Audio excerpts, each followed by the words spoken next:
जय राधा माधव कुंज बिहारी जय राधा माधव कुंज बिहारी गोपी जना वल्लभ गिरिवरधारी गोपी जना Vallabh Girivardhari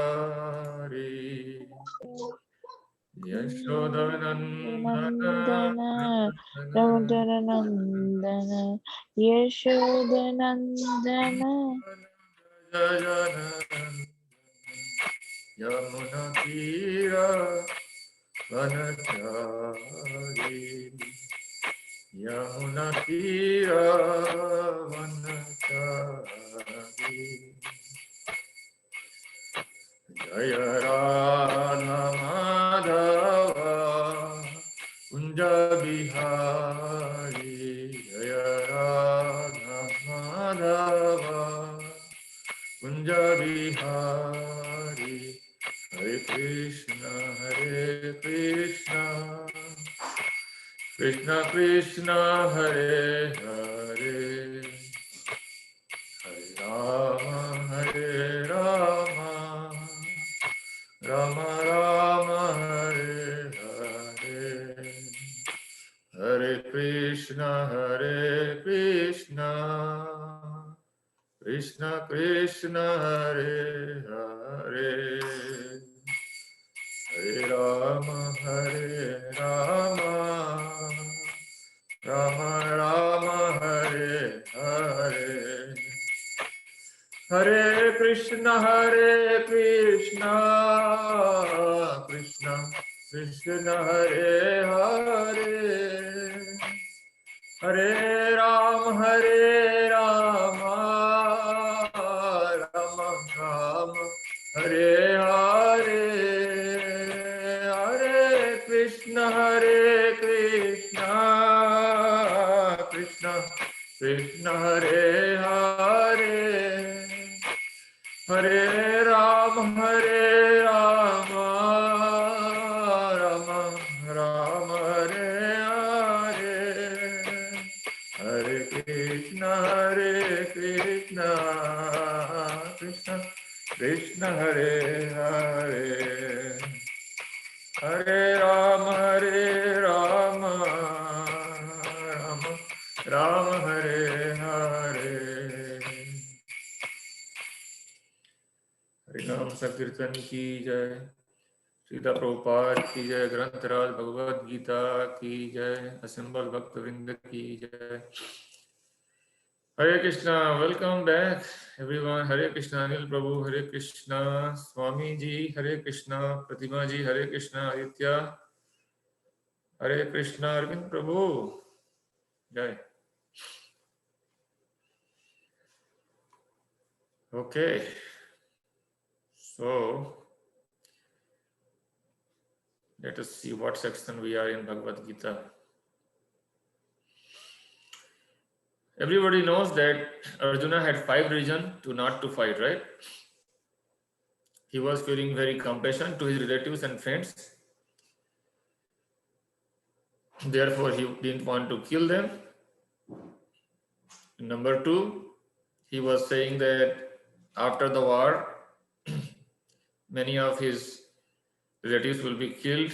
He cannot enjoy. He was also thinking that by killing his relatives and teachers, he will get sinful reaction.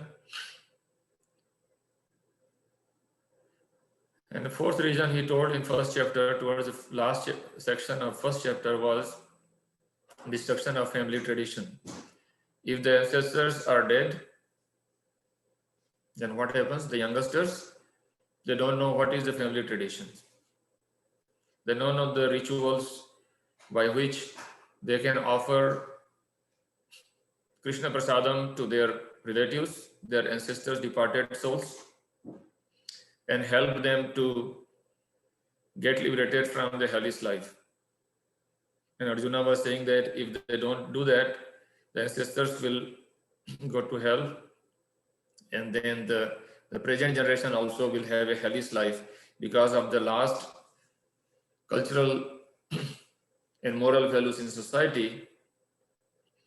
There will be unwanted population, and we can see that unwanted population in the society, how much there is a confusion in the society. Nobody knows nothing, and just fighting for everybody for their own selfish thing, and they don't know what is the real selfishness. The real selfishness of human life that we learn is to go back to Godhead, to permanently end the cycle of birth, death, old and disease. Number 5, in first section of chapter 2, Arjuna surrenders to Krishna, saying that he cannot decide whether to fight or not fight.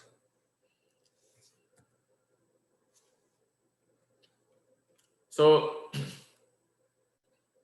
Lord Krishna addresses Arjuna's concern. The first reason he was sharing compassion for friends and relatives. Krishna addresses from verse 11 to 30 the identity or the Jnana Yoga or Jnana, where Lord Krishna tells you are not the body, you are not going to kill anybody because the soul can never be destroyed. So fight, do your duty. Second reason you are saying the enjoyment, Lord Krishna tells from verse 31 to 37, in which he says that you will get enjoyment. If you win, you will become ruler, and if you lose, you will go to heaven and there you will enjoy. Third reason you are saying the sinful reaction, Lord Krishna defeats that one in verse 33 and 38 to 53. He says you will get sinful reaction by not doing a duty. It is sin to not do one's duty, but by doing one's duty, one will be elevated to the higher consciousness. And fourth reason was destruction of family traditions, and Lord Krishna defeats those arguments in verse 45-46 in this chapter.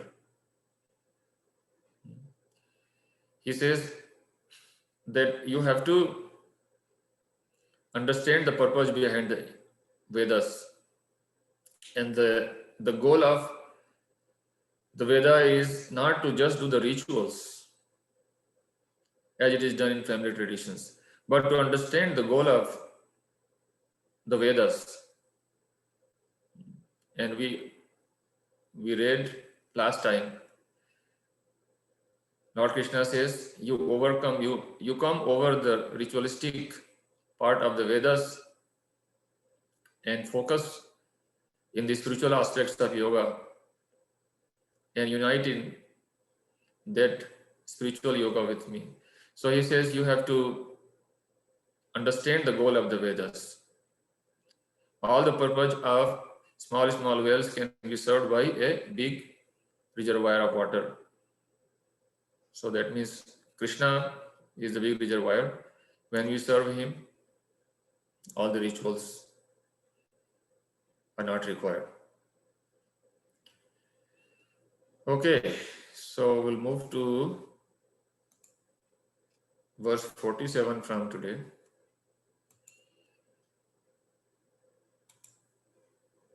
Let me see here. Yeah.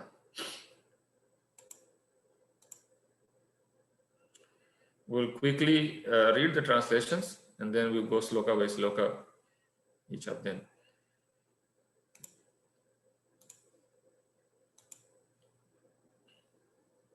Okay. Arvind, you are there? Yeah, I'm here. Yeah, could you read 47 to 50? Yeah, sure. You have a right to perform your prescribed duty, but you are not entitled to fruits of action. Never consider yourself the cause of the results of your activities and never be attached to not doing your duty. Perform your duty equipoised, O Arjuna, abandoning all attachment to success or failure. Such equanimity is called yoga. O Dhaniyajaya, keep all abominable activities far distant by devotional service and in the conscious surrender unto the Lord. Those who want to enjoy the fruits of their work are misers. A man engaged in devotional service rids himself of both good and bad reactions even in this life. Therefore strive for yoga, which is the art of all work. Thank you. So in this section, this is a section of 2 duties. And Lord Krishna already told about the duties based on psychophysical nature. And now he is telling about the Buddhi Yoga, working without attachment, the spiritual duty, higher duty. And from Sloka 147, Lord Krishna tells what is the right.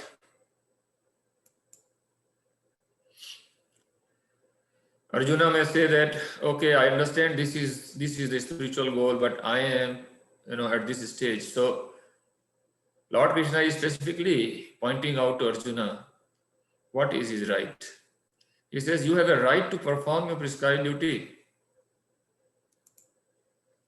So what is the right for every one of us is to perform our duty, but you are not entitled to the fruits of action. But we are not entitled to fruit of actions.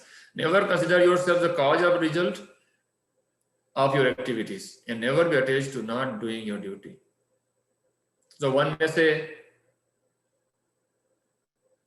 that, oh, okay, anyway, I'm not entitled to the fruits of my action. Why should I work? Krishna says, never be attached to not doing your duty. So let us go one by one. We'll read the Sanskrit sloka and then purport, and then at the end I will show some slides, something extra. Okay, verse 47. Karmanyavadhikaraste ma phalesu kadachana ma karma phala heturbhur ma te sangostva karmani. This is one of the very famous sloka in India, right? Many cinemas also have this, and most of the people in India, they try to know. At least I knew this sloka before I knew any other verse in Bhagavad Gita. So, karmani eva adhikaraste ma phaleshu kadachana ma karma phala heturbhu ma te sango astva karmani. These are the 4 things Lord Krishna is saying. Okay, let us see who is there on call. Next, okay, Aditya, can you read translation and purport?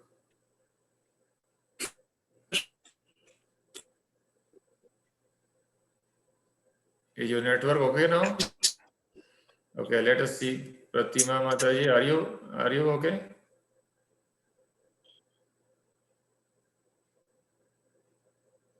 Hare Krishna. Hare Krishna, Arvind. Okay, you guys can hear me, right?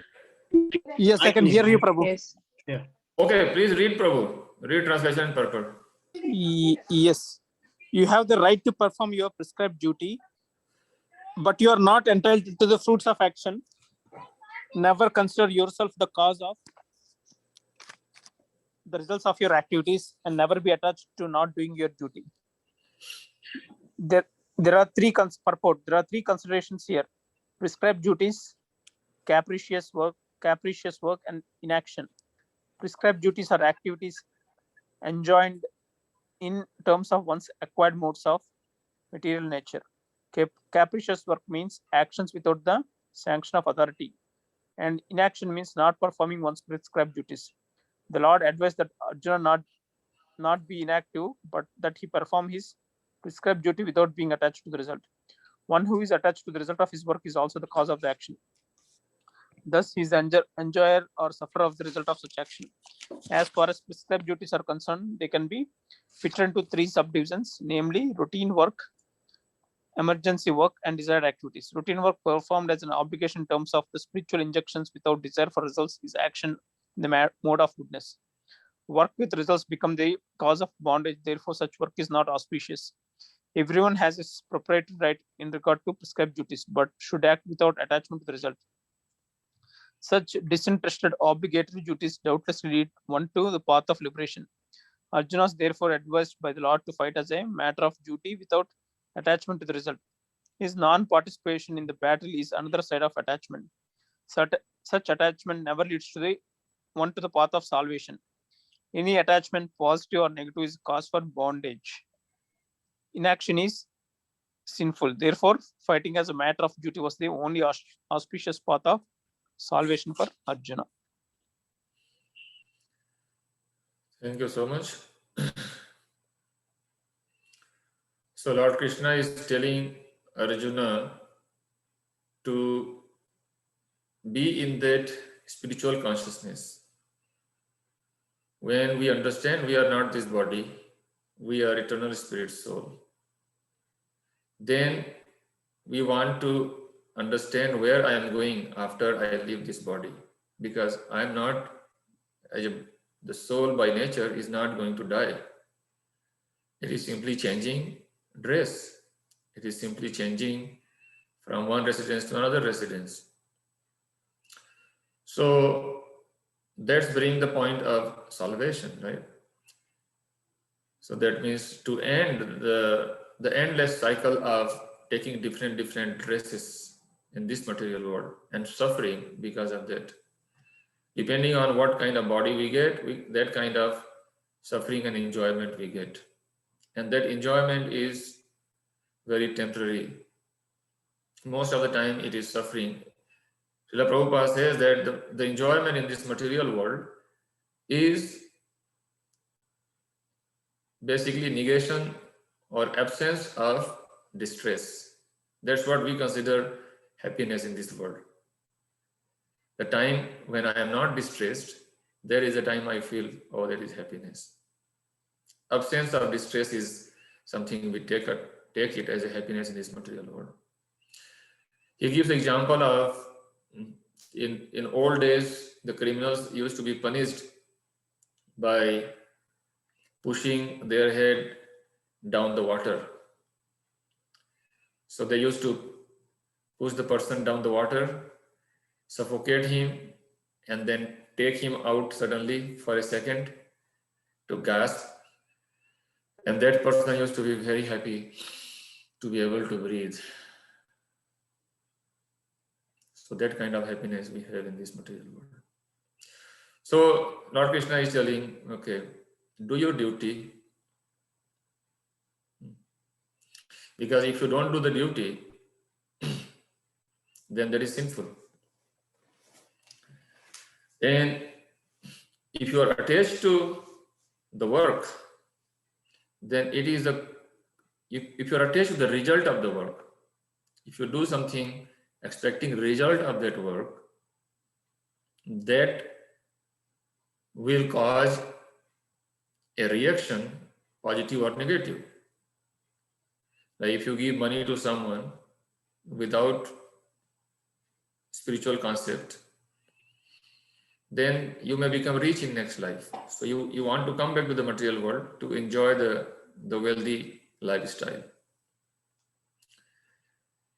If you do something negative, harass someone, or you steal something, so then you will get some punishment. In next life, you may become poor, or you may be tortured by someone else. But the goal of life is not to just do something good or bad to be in this cycle of birth, death, old age, and disease, but to go ahead. And that is what Lord Krishna is telling, how you will do your duty. So you have, your department is, Arjuna, to do your duty. without expecting the fruits of action. And you do not consider yourself the cause of result of your activity. If you think that you are the cause of the result, then you will be bound in this cycle of reaction and action. And so do it without attachment. That means you have to have a higher understanding. Lord Krishna will clarify that in further verses.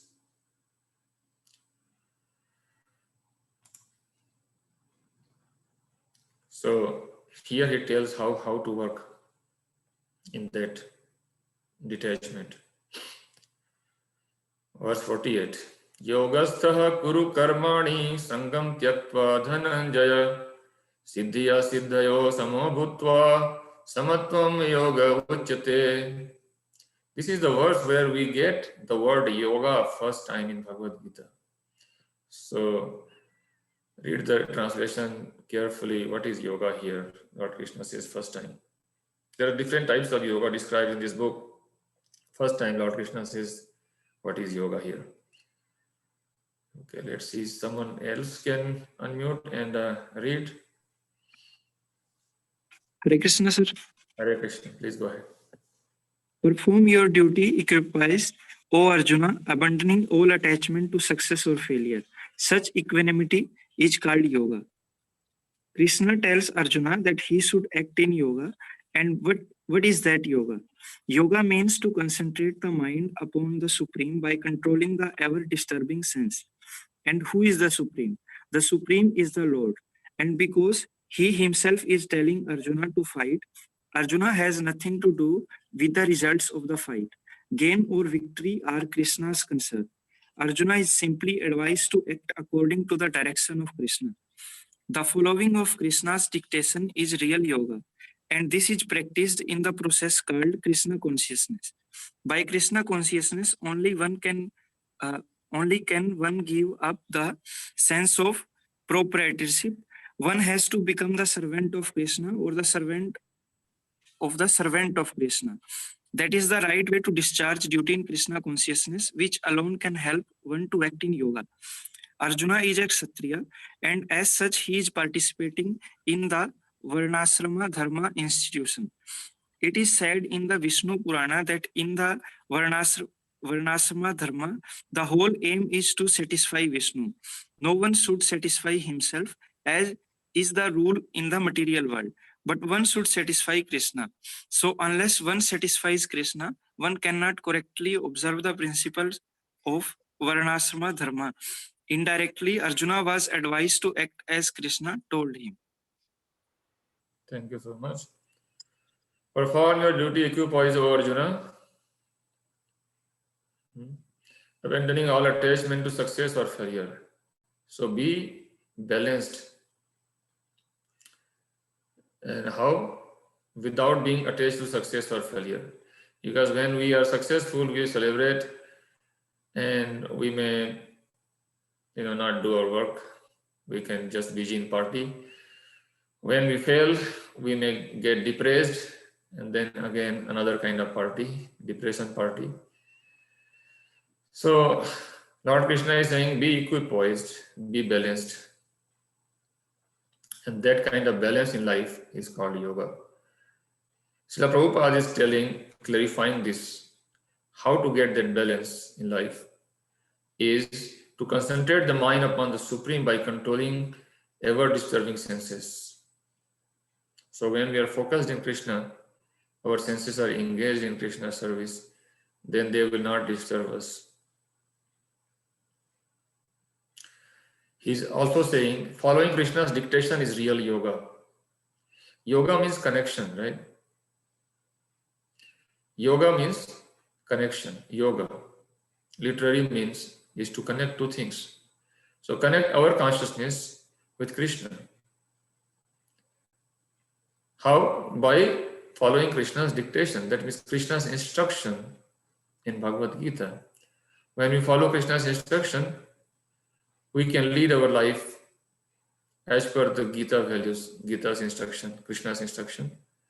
Then we are in Krishna consciousness, we are working for Krishna, then that means we are in yoga. Okay, let us move and we'll discuss more later on after we finish all 4 of them. Verse 49. Wow, today it's already 7:58. Dure nahi avaram karma buddhi yoga dhananjaya buddho saranam anvichha kripana phalahetav. Okay, let's see another one. Anybody else can unmute, read? O Dhananjaya, keep all abnormal activities for distance by devotional service, and in that consciousness, surrender unto the Lord. Those who want to enjoy the fruits of their work and are miserers. One who has actually come to understand one's constitutional position as an eternal servitor of the Lord gives up all engagements save working in Krishna consciousness. As already explained, Buddhi Yoga means transcendental loving service to the Lord. Such devotional service is the right course of action for the living entity. Only miserers desire to enjoy the fruit of their own work just to be further entangled in material bondage. Except for work in Krishna consciousness, all activities are abnormal because they continually bind the worker to the cycle of birth and death. One should therefore never desire to be the cause of work. Everything should be done in Krishna consciousness for the satisfaction of Krishna.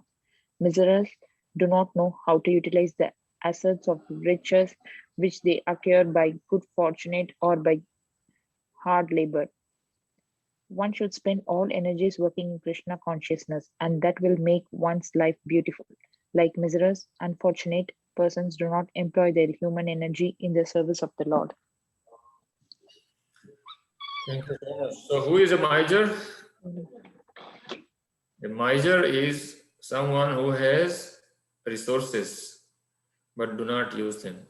A miser is the one who has bank balance. He just want to see the bank balance, and he does not use it for right cause. That's miser. So in this sense, Lord Krishna is saying, don't be miser. That means don't waste your human life's resources. Like a human life is very valuable. We have been given intelligence to understand Krishna's instruction, act on Krishna's instruction, but animals cannot understand. So humans have been given special assets, and that's very valuable. And Lord Krishna says that if you do this Buddhi Yoga, then you can be saved from most dangerous type of fear. Right? In verse 39 we read that. In verse 40 we read that even little advancement in service of Krishna can save us from the greatest danger of falling down into lower species of life. So human life is very valuable. We can utilize this human life to go back to Godhead. From animal life, one can only evolve from lower animal to the higher animal standards. But only human beings given understanding to connect with Krishna by yoga, Buddhi Yoga here, attached to Krishna instead of the material world, as a service to Krishna, give up all other engagement. Because Lord Krishna says, give up the inauspicious act, abominable activities. All abominable activities.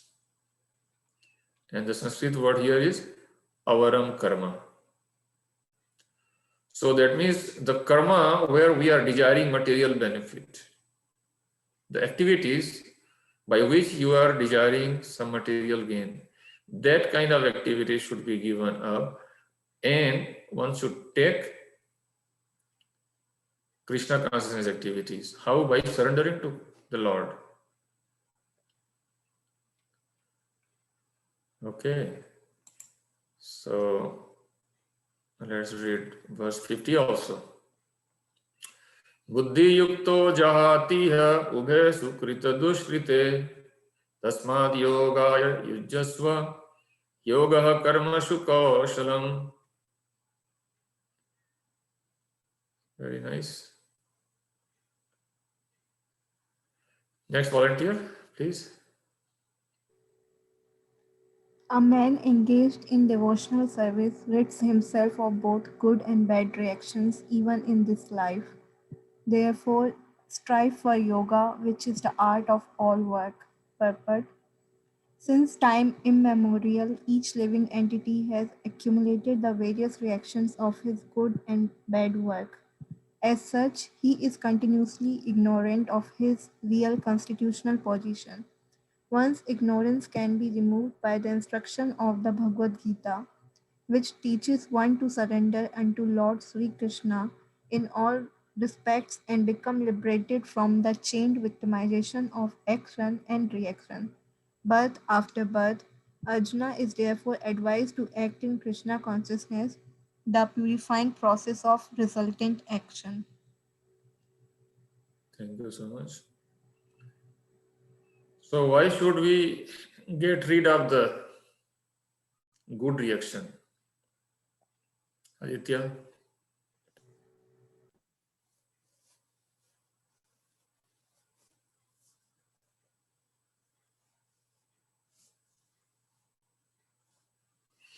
Anybody else volunteer? Why should we give up? Because we are still like in a bondage of material world. Yes.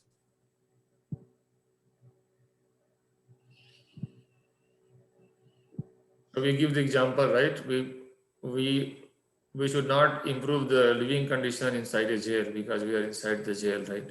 We discussed that last time. We were showing the image of the material world. So good and bad reactions, both reactions bind us.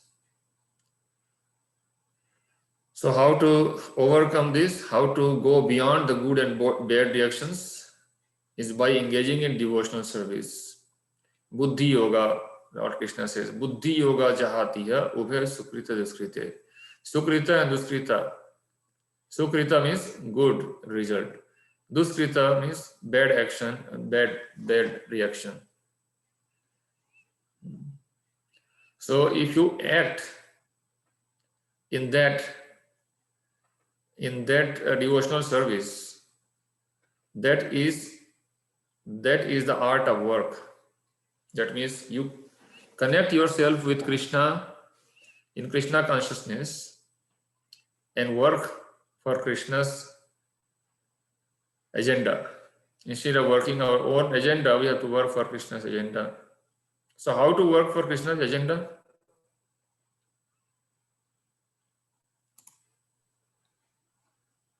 By engaging our mind in Krishna service. Yes. And how do we know what is Krishna's service? Have to follow the instructions of the servant of the Krishna, like a spiritual. I mean, the instructions of spiritual master in the tree. Thank you so much. Thank you so much. Yes. Yeah, very nice. Thank you for sharing that.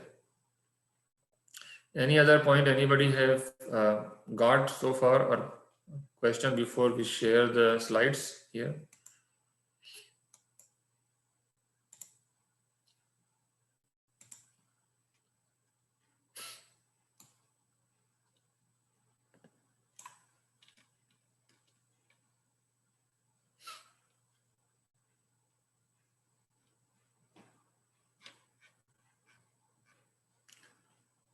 Okay.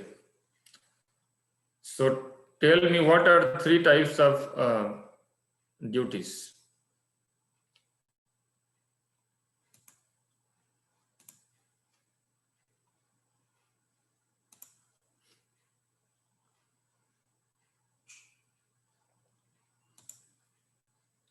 One is the routine work, another one is emergency work, and third one is the kamya karma, or the desired work. So I think those are there in the slides. I will share those. Let me share the slides now.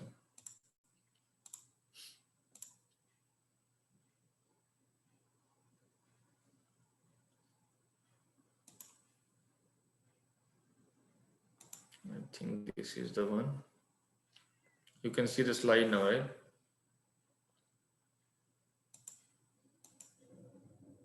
Oh no.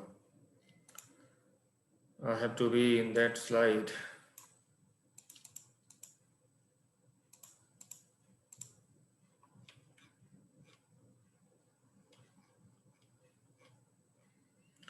This file is growing and growing, such a huge one now. Okay, so in verse 47, we learned we have a right to perform our duties, but we are not entitled to the fruits. We should not consider ourselves the cause of the result of activities, and we should never be attached to not doing our duty. So that is nishkama karma. That means there is no selfish agenda, but to work for Krishna. So in this purpose, Srila Prabhupada tells three kinds of work: prescribed duties, those who are enjoined in scriptures according to one's acquired modes, like Arjuna is Kshatriya, as a warrior. Somebody may be trained as a doctor, somebody may be trained as a teacher, so they have to do their prescribed duties. Capricious duty is somebody does something without sanction of authorities, which is not prescribed in the scriptures. Whimsical duties. Inaction is something you don't do anything because you're not getting the fruit. So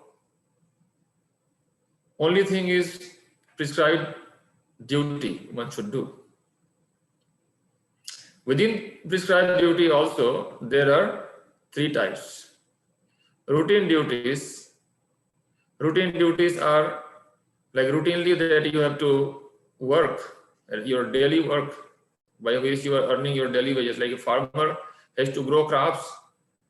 Every day he has to go to the farm to prepare the land, to sow the seed, to irrigate the land, to remove the weeds, to take care that the insect pests are not eating away the crop, protect the crop, water regularly, fertilize it regularly, and then harvest it. So these are the routine activities for a farmer, right? That is in the action of mode of goodness. It is performed as an obligation to the scriptures without attachment for the results. So if someone is trained as a teacher, regularly he is going to teach the routine work. But there is another one is inauspicious work. If someone is attached to the result, that just you are working for the fruit all the time, then you are getting attached to the material world. That is inauspicious. There may be emergency work. Something like natural calamity comes, there may be flood, and there may be some drought, or there may be some sudden something. There you have to attend to those duties. Those becomes priority over your regular routine duties. So these are prescribed duties, routine and emergency. And there are some desired prescribed duty as per the scriptures. Suppose you want a beautiful wife, then you can do certain duties or do some puja or rituals. So that may be desired. Or you are trying to get some fruits. So Lord Krishna says you shouldn't be doing those kamya karma or desired duties, but you should be engaged in routine and emergency duty. Routine duty mainly, that is in a mode of goodness, and that will help you to elevate your consciousness.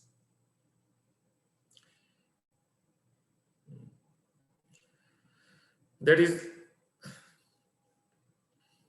karma yoga. But if you are working, desiring the fruits, that means you are getting bound. So Srila Prabhupada concludes that only auspicious path is obligatory duties, which leads one to the path of liberation. Whereas somebody who is attached to their activities, then they get positive or negative reactions.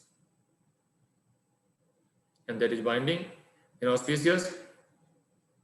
Inaction or capricious work, both are sinful. So Lord Krishna is telling that you are thinking that you will get sin by participating in war, but you will, in fact, you will not get sin by participating in war. You will get sin by running away from the work, running away from the war field, which is your prescribed duty. So here is a summary of the purport that work if you are doing without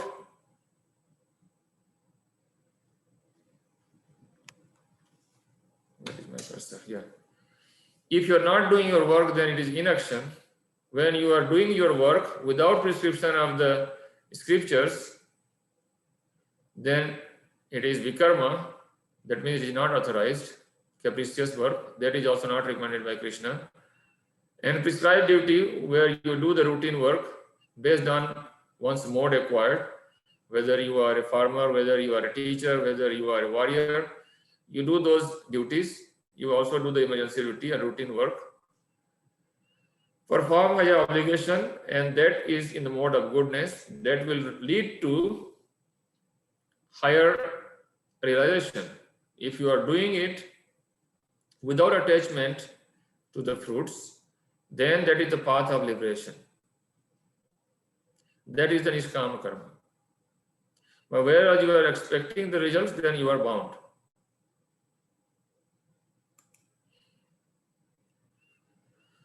Verse 48, Lord Krishna says, perform your duty equipoised, O Arjuna,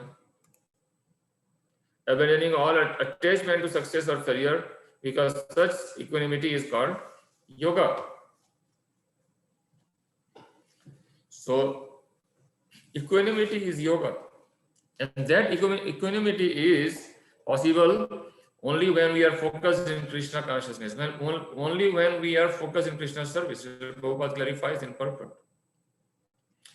We have to give up the attachment for both. I mean, Arjuna has to give up attachment for both the people and both the facilities he is going to get out of the fighting in the war field in Kurukshetra. Because if he desires kingdom, that will lead to gaining some good result and will bind. And if he desires for happiness of relatives, then he will stop the battle, he will not do the duty. So both is not recommended by Krishna.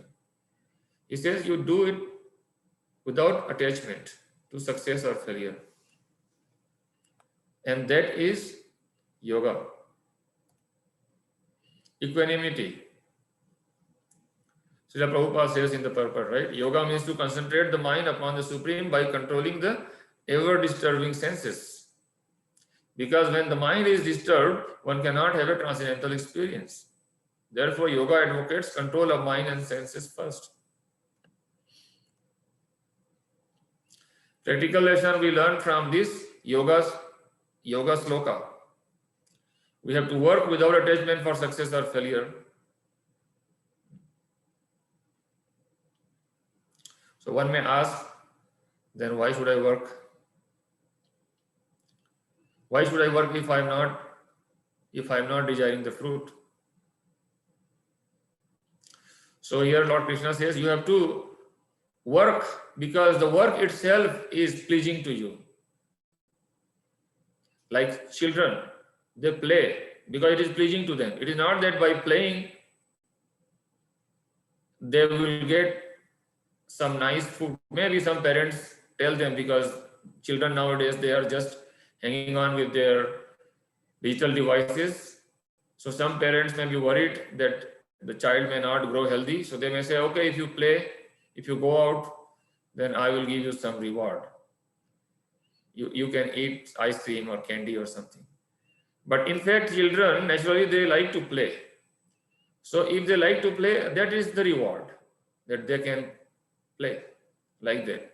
When we are doing our duty, that is the happiness. So what is the real need? Not just the fruit, but we are all looking for loving relationship. We seek success as a means to love. Well, if we are materially attached, then we may assume that if we become successful, then people will love me. But unfortunately, when we are looking for the love of people in the material world, then these are the 4 arguments given here. That our desire for love may be frustrated if we don't succeed, when we feel that people may not love. We may succeed, but it may not attract the love that we had expected. People may say, go more, go more. It's okay, but you have to go more. Sometimes we may say that, oh, okay, well done. I love you because you have done so much thing. So they are loving our success. They are not loving for us, for what we are. Parents, a mother will love her child despite success or failure. But others may love just because somebody is doing something great. Number 4, even if we experience authentic love of a mother or a father, that is the authentic love in this material world, it may end in agony at the time of death. I have this experience. In last 5 years ago, I lost my father. I felt like he is the one, he loved me the most in this material world. He was always thinking good about me, whatever he could think about me. And I lost my mother last year. So now they were my object of love. So I lost them. So therefore, we learn from Gita, Lord Krishna is urging us to love beyond this worldly love. He is telling that you are eternal, I am eternal. You establish your eternal relationship with me. In that way, you will never be frustrated. That is Lord Krishna's instruction. Whereas the relationship in this material world is going to end today or tomorrow. But the eternal relationship with Krishna, He's our eternal parent, that is not going to break ever. And that's what we have to learn to develop our love for Krishna.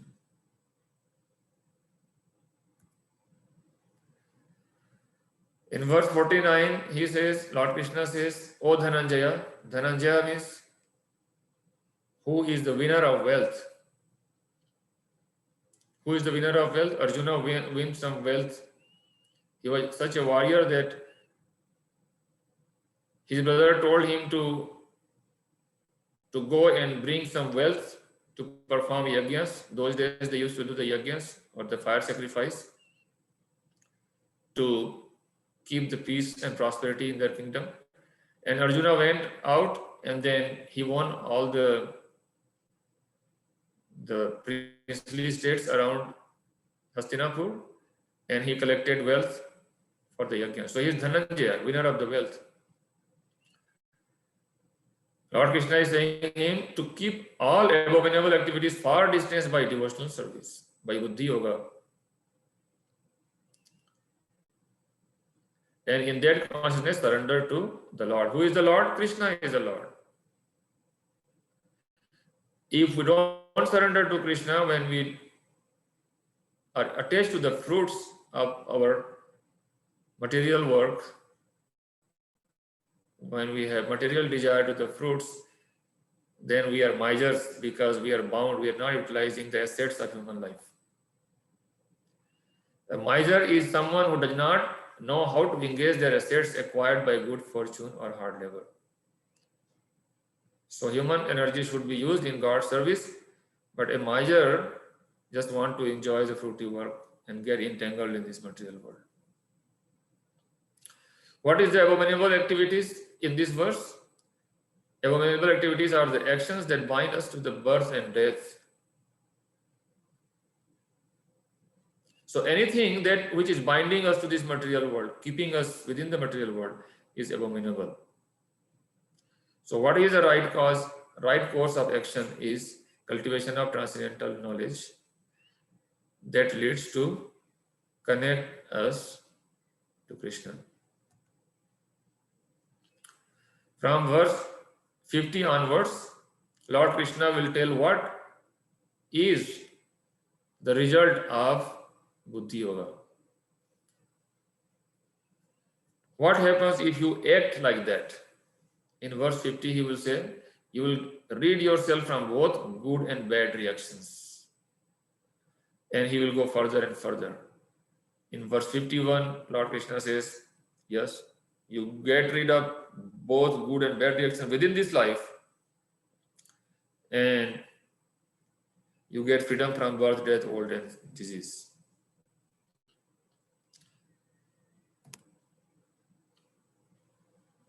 So he says in verse 50, a man engaged in devotional service rids himself of both good and bad reactions, even in this life. Not that you have to wait till death, but even in this life. Those who are surrendered to Krishna fully, they are liberated even in this life. Although they have material body, they are still within the material world. But those who are engaged in devotional service of Krishna, they are not getting any reaction. That is the art of work. The art of work is to work for Krishna in such a way that you don't get good and bad reactions in this life.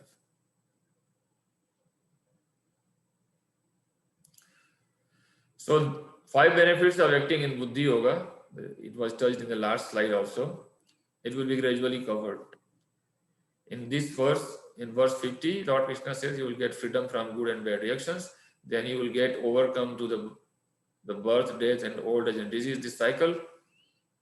Therefore, you have to go above the ritualistic portion of the Vedas, go to the spiritual concept of the Vedas, work for realizing your relationship with Krishna as eternal servant of Krishna.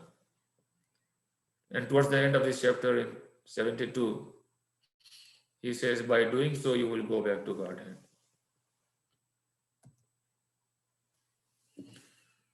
Okay, so let us see if there is discussion now.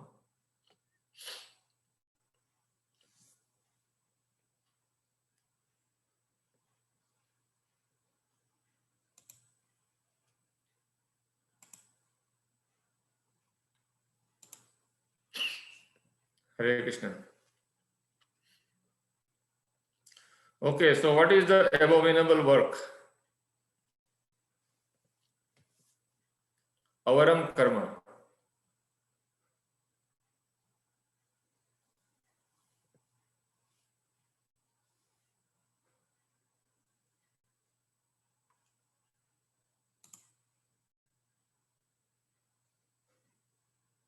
Hare Krishna. Can you guys hear me? Aditya, are you there?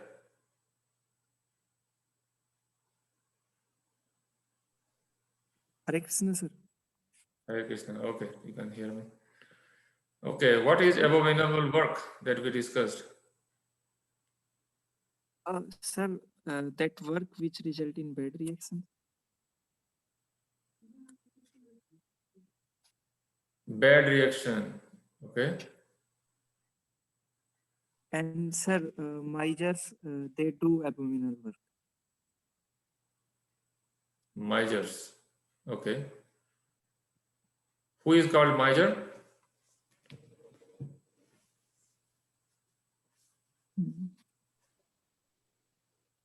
A person who has enough Lord. resources and who doesn't know how to use his resources in a good way. Thank you so much. Yeah. So the one who has resources and does not use. Okay. So that means we have got the human value, human life, which is very valuable. We have the intelligence. We have all the assets to go beyond the cycle of birth, death, old age, and disease. But when we are engaged in abominable work, that means we are working for fruitive gains. Fruitive gains. So Aditya, you said bad reactions, right? Yes, sir. What about good reactions? Yes, sir. Like we will get good and bad reaction, but if we are engaged in Krishna service, then there will be no reaction. Okay. So what will happen? No reaction means we are finished. No, sir, not finished. Like we will go to spiritual world and Okay. Okay. like there is no need to come back to this material world. Like we will be free from this material world. Okay. So abominable activity is any activity that is causing whether good material result or bad material result. But we want spiritual result. So we work to develop our spiritual relationship. We already have relationship with Krishna, but we have forgotten it. So we revive that relationship by yoga. And Lord Krishna says, Yoga karmashu kausalam. So you work for Krishna's pleasure.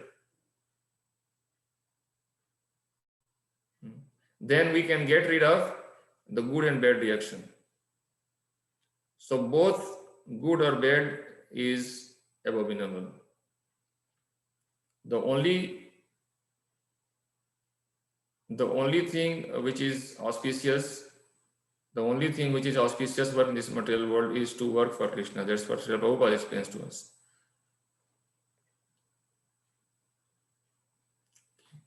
So what is our adhikar? What is our right? In verse 47. Let me share that slide.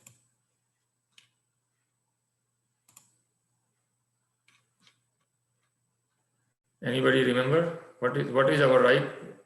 Karmane vadhikaraste, right? That sloka everybody remembers.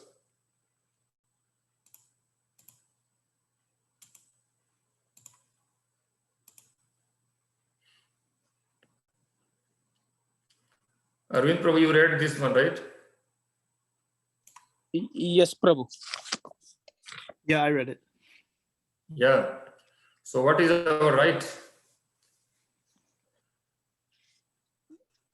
You have the right to perform your prescribed duty. Yeah. But we don't have right for the fruit of action. We don't have the right. We are not entitled. Why? We may say, oh, we can do our duty, but we're not entitled to the fruits. Is it not surprising? But who is entitled to the fruit? Something will come out, right? When we do our prescribed duty, then something will come out. There will be output. So who is entitled to that fruit? Krishna. Why Krishna?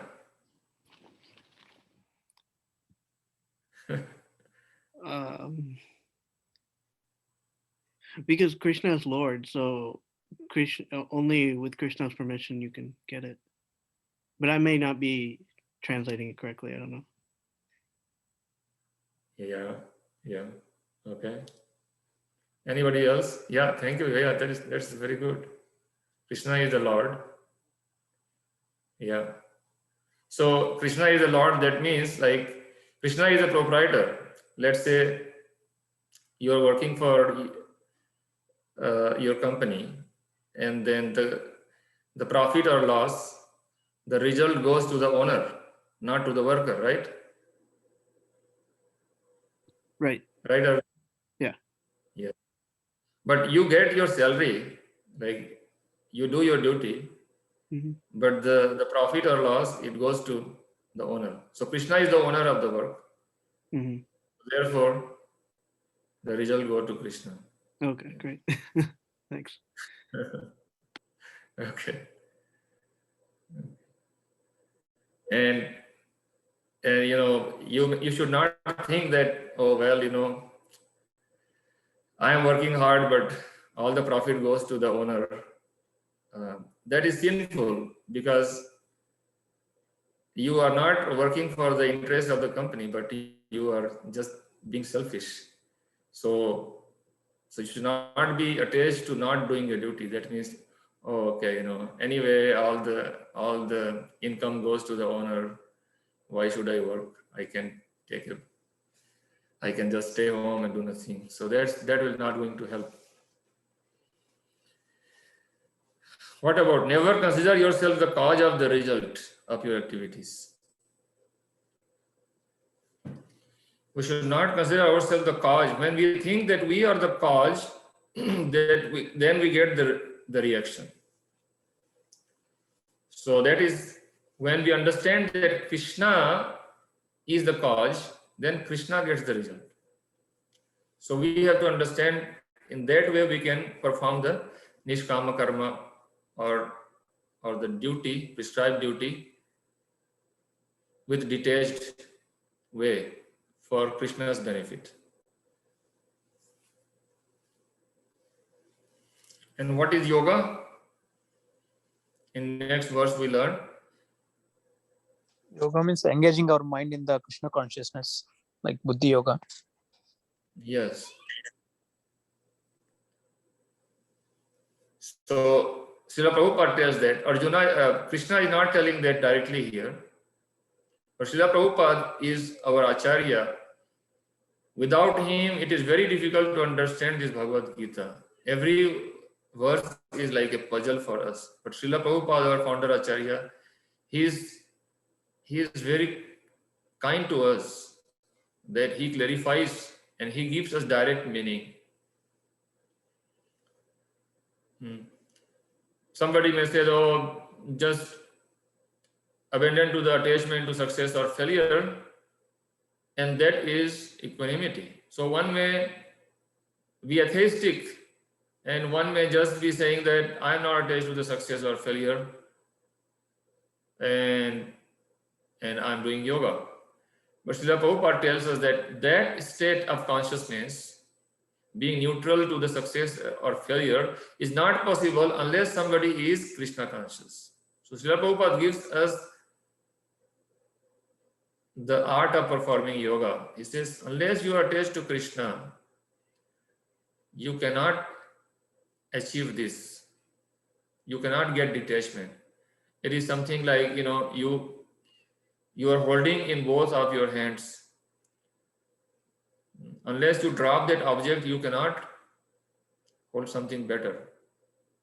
So we have to hold Krishna, we have to drop our material desires. So change our material desire to desire for pleasing Krishna. So drop material things and grab spiritual things. Then we can get the balance or equanimity in our life.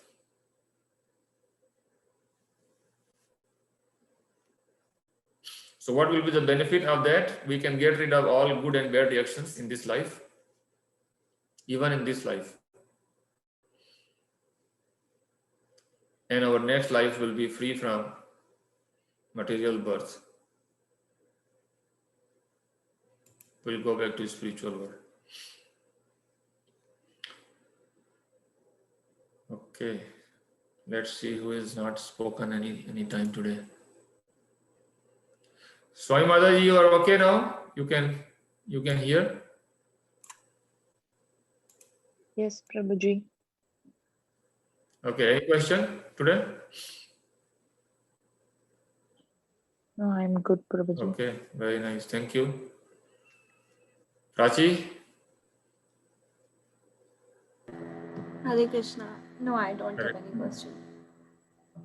Okay, thank you. And Pratima, you said you cannot unmute yourself? Sorry, I was traveling earlier, so that's why I couldn't talk and participate today. But I don't have any questions. Thank you. Okay, very good. Thank you so much.